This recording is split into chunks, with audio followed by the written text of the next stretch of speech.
Welcome back folks, I'm Lloyd Purvis and this is Run4Adventure. So we're out here by the stunning Hale River and we've come out for a bit of a video with a difference. I've got Liga in the van, so we'll get ready and I'll tell you more about it.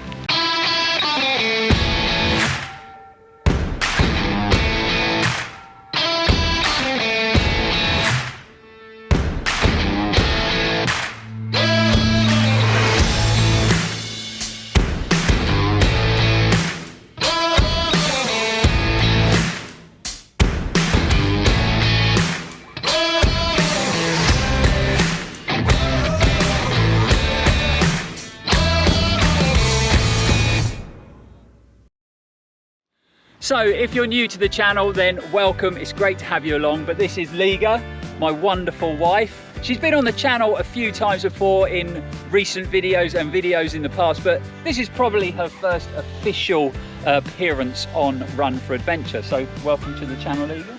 Thank you very much.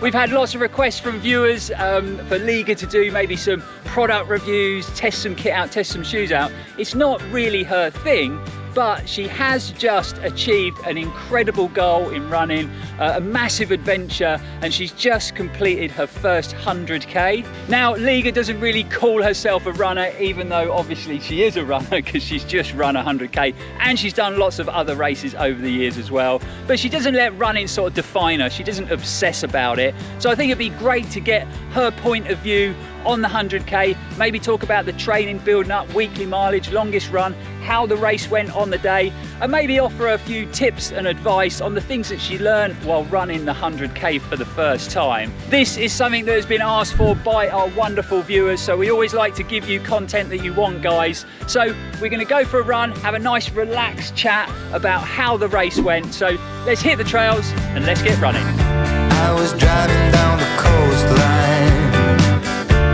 No thought of destination. I was just hoping it would make me feel fine. I guess it was some kind of contemplation. So this is actually Liga's first run since the Serpent Trail 100k. So the race was about 4 weeks ago and I had a bit of a massage this morning, so we just come out down by the river nice and flat just for a really steady 5 miles, shake my legs off, and just to see how Liga's legs feel after running that distance. How are you doing? How are they feeling? Yeah, they're all right. Are you glad to be back running again? Yeah, I finally am. Yeah, awesome. Yeah, after the Serpent, I didn't feel like running for a while because I thought, well, I've run quite a bit. Yeah, you but definitely. Now, yeah, then I was looking forward to it and this is good. Awesome. It's always good when you have them sort of long distance or to go through them long distances for the first time. And you definitely have to listen to your body, you know, if you're feeling tired afterwards, if you've got a few niggles that you've picked up along the way, always best to have a good rest and get that running mojo back. So I'm glad to hear that. That's awesome. It's good to be back running with you.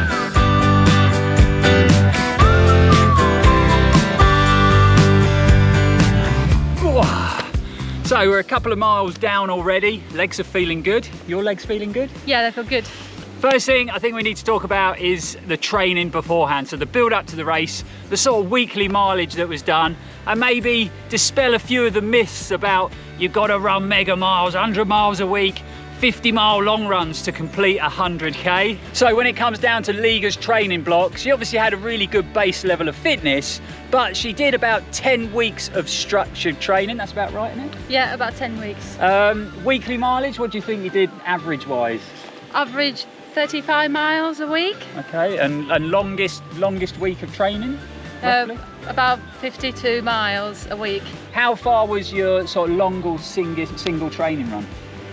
The longest was 23 miles. 23 miles? The last one. Yeah. I did 3 20-mile runs. Yeah, I didn't do more than that. Did you do any back-to-backs or anything like that?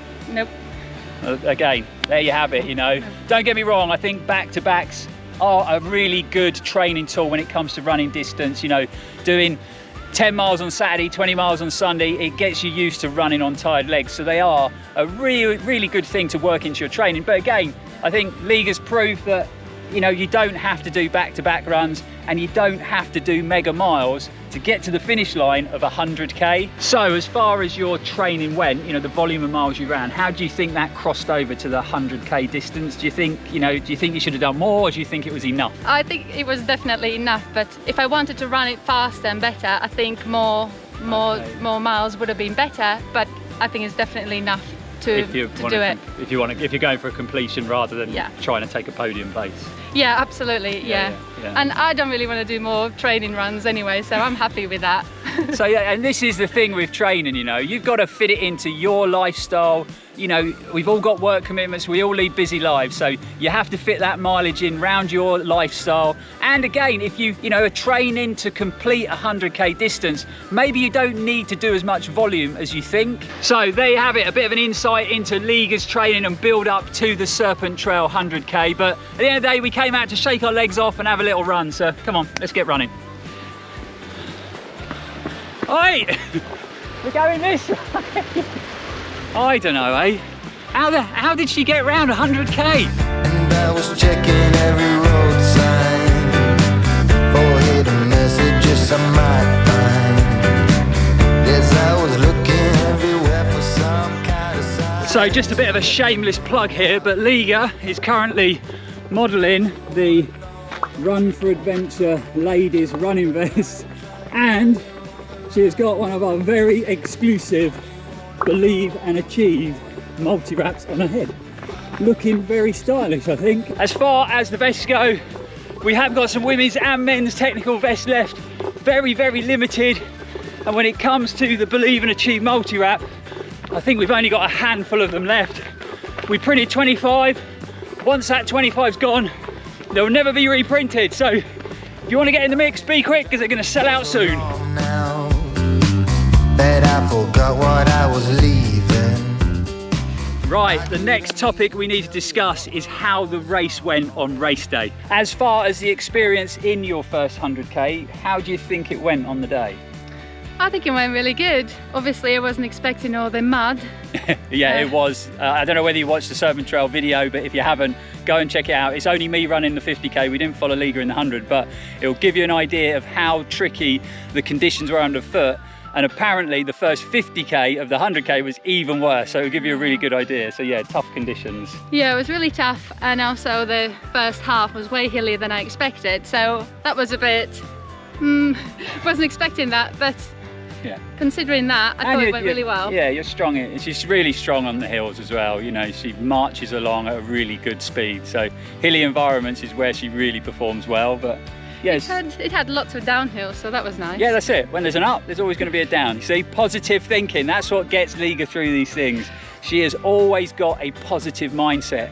You know, I've run ultras with her in the past. I've been there when she's been running ultras, and she always has a positive outlook on things. And she's put a lot of experienced ultra runners to shame, me included, in a lot of races. So positive outlook is always a good thing when it comes to ultra running. What about low points across the 100k distance? Did you have any, or did you stay pretty consistent? I wouldn't call them low points. Towards the end, I obviously felt quite tired, and towards the very end, my feet were quite sore. Okay, what, blisters, or just because it was wet conditions, you think?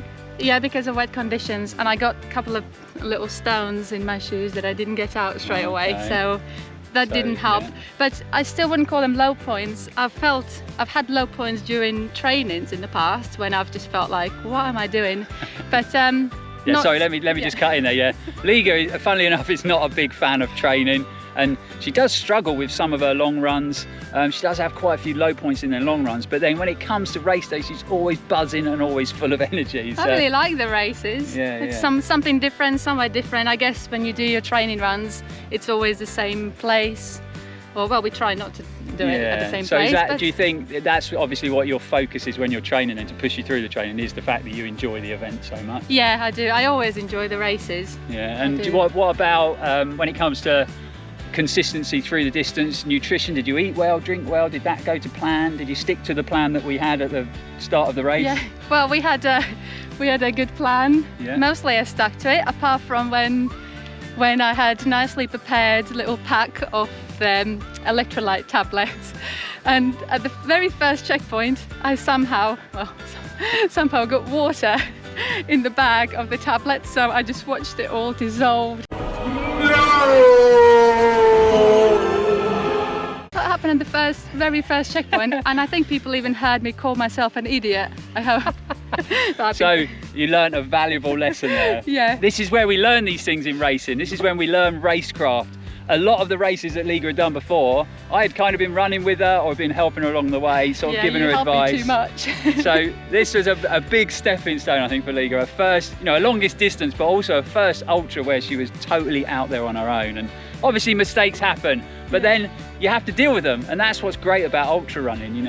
You have challenges come up along the way, and you've just got to deal with it and overcome it and move on and have a plan B, C, D and E. So what did you do? Did you use it or did you get rid of it? Well, I don't even want to tell people this, but I got rid of the water, but I tried to save some of the slush that was there. So I had it in my bag and then I put it in my pocket. Yeah. And then as I kept running, I could feel it all puffing up because because it was fizzy. Yeah. People ran behind me and thought, what is that fluffy pink thing flapping about? But then I had a plan. I thought, I'm going to use some of that and put it in my water bottle. Yeah. And then I got rid of it. And luckily I had another little pack of salt tablets. Ah, there you go. So well prepared, you see, had a backup plan. That was a plan B, yeah. So there's a little tip for you. Don't get water mixed up with your electrolyte tablets. I'm sure the viewers would be interested to know about nutrition. So, I obviously know the plan that you had because we formulated it, but what were you doing nutrition-wise throughout the race? What were you taking? You always come up with a plan and I try to stick to it. And normally, it actually always works apart from that little mishap. So the plan was to have a gel or a block, Lucio de Lito's blocks. And what gels were you using? Morton gels. Okay. I use one every hour, apart from there were a couple of times when I felt like I didn't need one.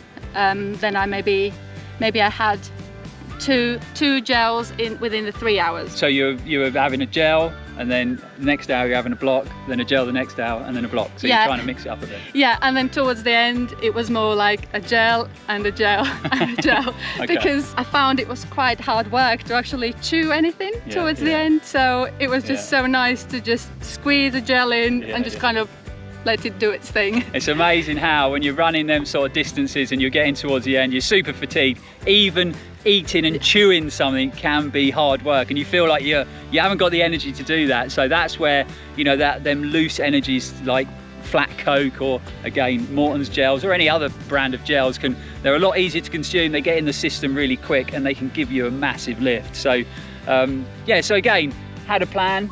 Nutrition wise, we had a plan B as well, just in case things went wrong, and you feel it all went... Yeah, really happy with that. Energy levels consistent all the way through?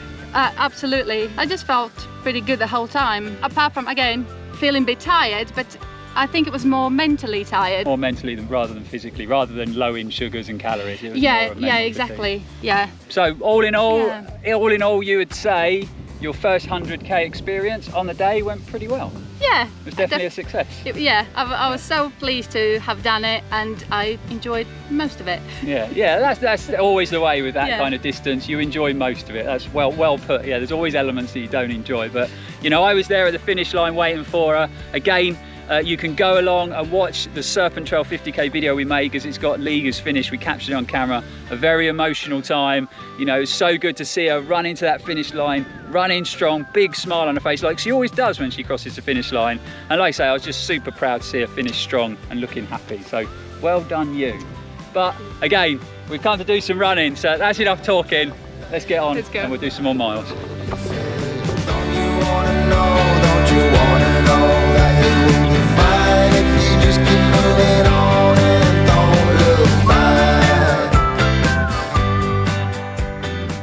Next question has to be, having gone through the 100k for the first time, surviving, getting out the other side, and it being a real positive experience, what would you say you learned along the way? Tips and advice you could give viewers that are training for their first 100k or thinking about taking the distance on for the first time. Let's stop and discuss. So any tips and advice you could give people? Well, the first one definitely is if you've got any stones in your shoes or if anything's annoying or something's not right, deal with it first thing, because I didn't do that. Okay. And I'm sure a lot of people do that, but wait a minute, have you not watched my training for your first ultra video where I say any irritations, any rubbing, any hot spots, stop, deal with them? it was a long time ago. Well, for some reason I thought, I can feel something there, it's not quite nice, but I'll get to the checkpoint and then deal with it. Like, why? And then never dealt with it? No. Yeah. No, well, the checkpoint was still 3 miles away. Right, That's the thing. okay. I don't know why I think that I can't just stop and deal with it right well, then. we've all made that It's mistake. so weird. So when you got to the checkpoint, you did. I did, yeah, I That's did it. do it at the checkpoint, but it's just when I felt it, I thought I'll just get to the checkpoint and then deal with everything then. Well, And you feel you should have dealt with it earlier. yeah, absolutely. I mean, Okay. I just think it's really silly to just not stop and deal with it. Yeah. But yeah, definitely do that. And the next tip is use Vaseline. I covered myself pretty well apart from one spot, which I noticed after the race when I had a shower. It's always that time when it's amazing how adrenaline kicks in a race, and you might have a little bit of irritation, but you won't feel it. But as soon as you get in that shower afterwards, it is not a pleasant experience. I'm sure any ultra runners out there will know what I'm talking about. So Vaseline, Body Glide, whatever product you use, it is super important to put on, because you know, chafing, irritation, if it gets really bad, obviously Liga's was very slight because she did apply Vaseline. If it gets bad, it really can be unpleasant and it can stop you finishing the distance. So definitely get that Vaseline on, guys. And tip number 3 is do your training.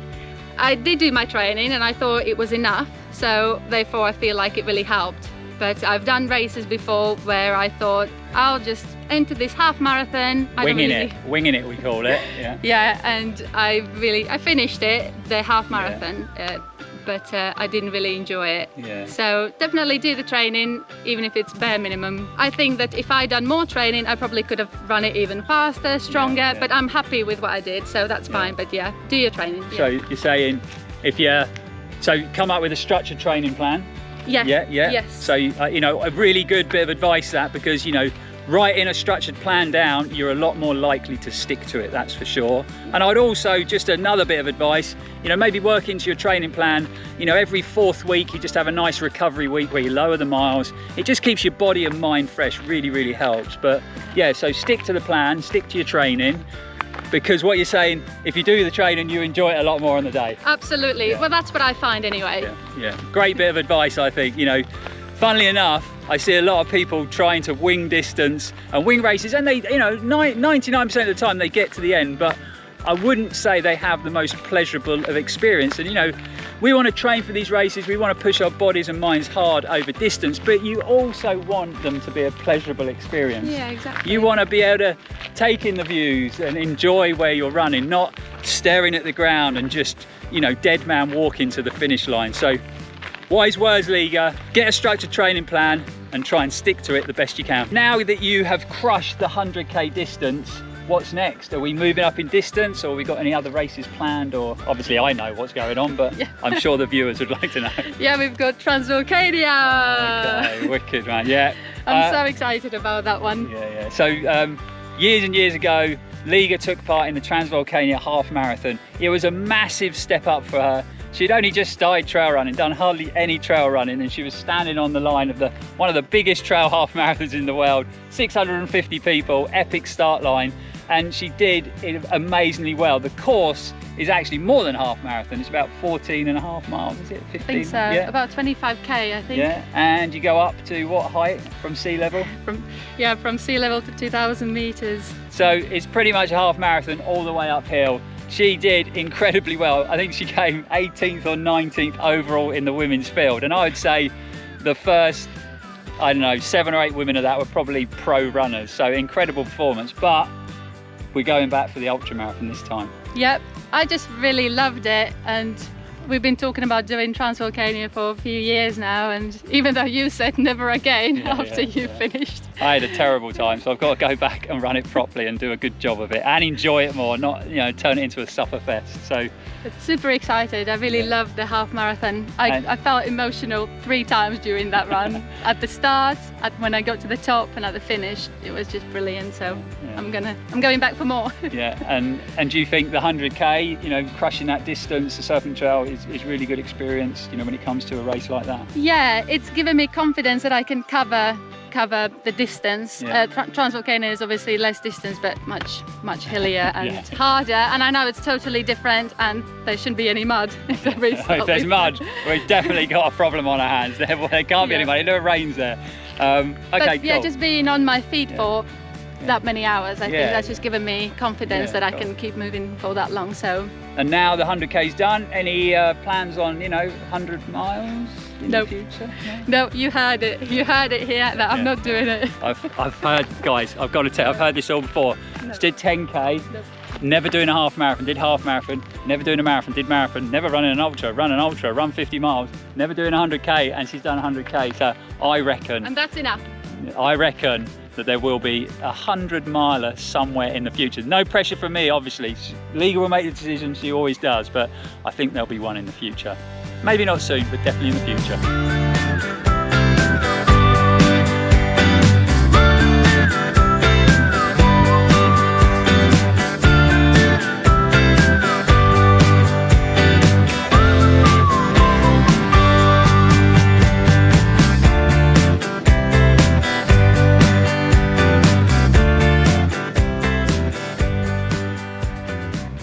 Well, that was a nice sociable little bimble we just had out in the sunshine, stretching the legs off. Everything felt all right? Yeah, it was good. Yeah, cool. Yeah. So first up, I want to thank Liga for coming on the channel. Being in front of a camera isn't really her thing, but I think she did really well. I'm sure you'll all agree. And I think it was great to have your insight into how you prepared, how the race went, and a few tips and bits of advice you learned along the way. So thank you for coming on. Appreciate it. Thank you for having me. Hopefully it won't be the last time. We haven't scared her off. But really hope you enjoyed the video, guys. Really hope you found it useful. Also, Liga said, we've covered some things about her experience, but if you've got any questions, then get in the comments below and Liga will try and get back to as many of you as possible. Lots of exciting stuff coming up on the channel very soon, from sunglasses reviews, another pair I've been testing recently. Again, we're going to start the Transvolcania mini series where we're going to have a chat, and maybe we can get Liga involved in that again as well. So lots coming up, guys, but for now, thanks for watching. It's really appreciated. We will see you back here very soon, and as always, stay safe and keep on running. See, she's got it better than you, Steve, why not?